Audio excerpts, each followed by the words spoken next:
everyone, welcome back to the channel. If you're a Minecraft Bed Wars player, then you know that building bridges quickly and efficiently can be a game changer. Whether you're rushing the enemy bed or just trying to stay safe, knowing the right bridging techniques is crucial.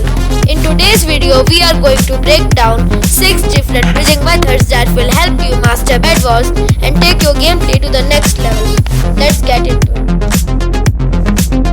Let's start with the normal bridging method. This is probably the most basic and safe way to build a bridge in Bed Wars. You simply walk backward while placing blocks beneath you, and you hold shift to ensure you don't fall off. This method is great if you're not in a rush and need to create a solid bridge across small gaps. However, while it's safe, it can be a bit slow compared to the other methods. If you're in a Bed Wars match, normal bridging works well when you're just trying to reach the middle or build a simple bridge to cross an enemy's path. The best thing about this method is its safety. Holding shift locks you in place, meaning you won't even fall if you're distracted for a moment. If you're just starting out or don't want to risk falling, this is the best choice, but keep in mind it's a bit slower compared to more advanced techniques. Let's move on to a faster option. Part 2. Speed bridging. Now let's talk about speed bridging, one of the most popular and effective techniques for fast building in bed.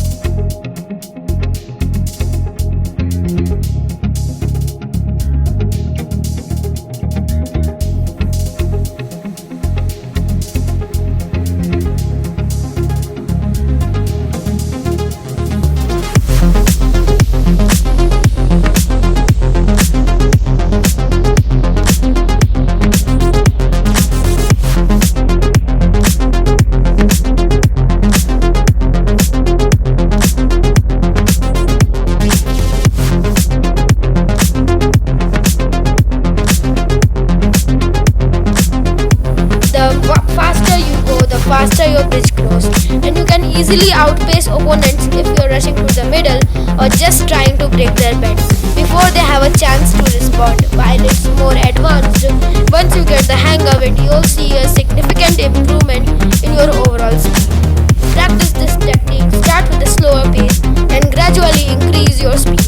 It's crucial to master this because in Bed Wars, speed matters, especially when you're trying to secure those high value objects. Let's jump into a faster method. Part 3. Jump bridging.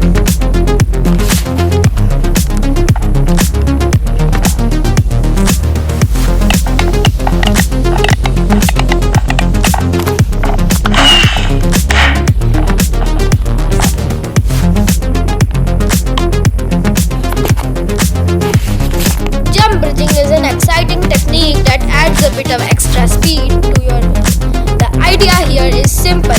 You jump while placing blocks beneath you. The jump gives you a bit of height, making it a bit quicker than other bridging methods, while still giving you more control than speed. This method requires you to time your jumps and place blocks right beneath you in quick succession. The jump itself lets you cover more distance, but it's still safer than speed bridging since you're controlling your speed and placement. You won't move as quickly as in speed bridging, but you'll be building faster than in speed bridging, which is ideal when you want to cross a gap quickly but aren't willing to risk falling off entirely. It's a useful method in Bed Wars when you need to get across a large gap. Part 4. Block placing bridging. Now let's look at block placing bridging or block ledging. This is a lifesaver in situations where you might be falling.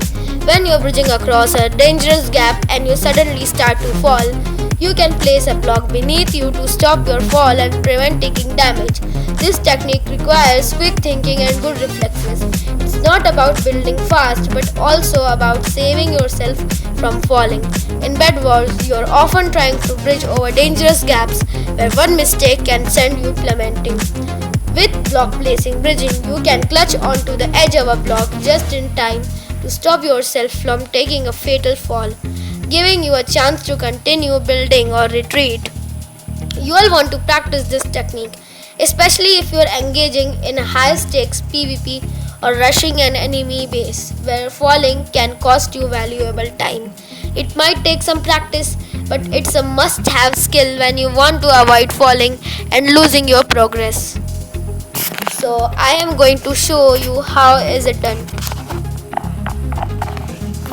How it is done.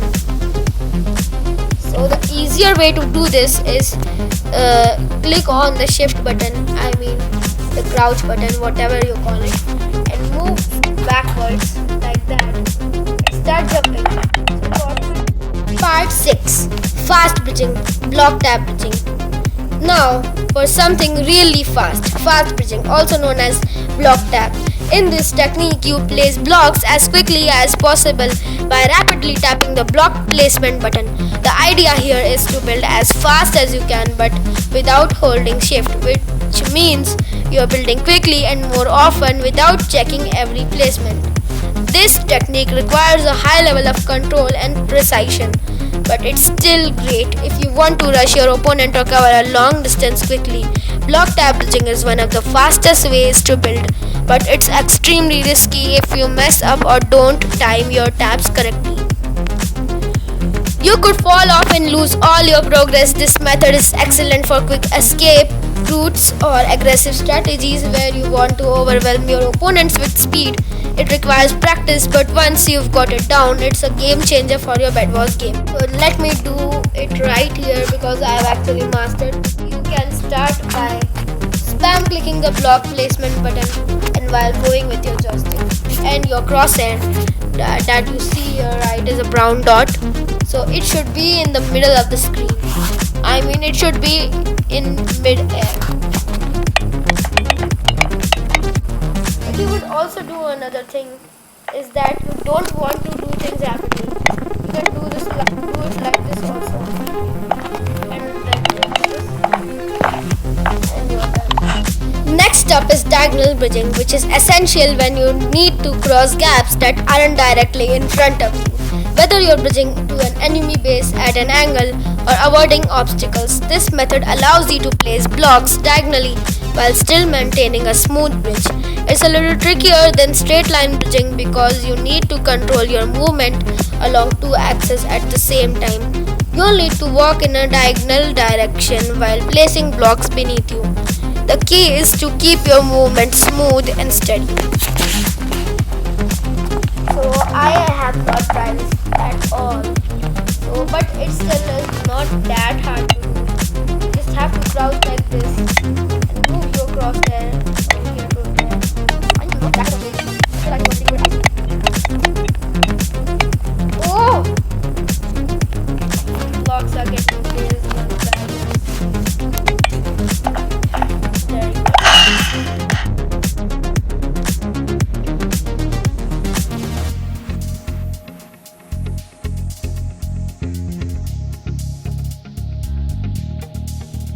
Diagonal bridging is great for making sure you can navigate around structures or if you need to connect with an enemy base that's at an angle. It might take a little practice, but once you get the rhythm down, it becomes an incredibly valuable skill for those tight, tricky situations. And that's it for today's video. We've covered 6 different bridging techniques that can help you dominate your Bed Wars games. If you found this video helpful, be sure to hit that like button, subscribe for more, and comment below which bridging technique you use the most in Bed Wars. Thanks for watching and good luck in your next match. May the best bridger win.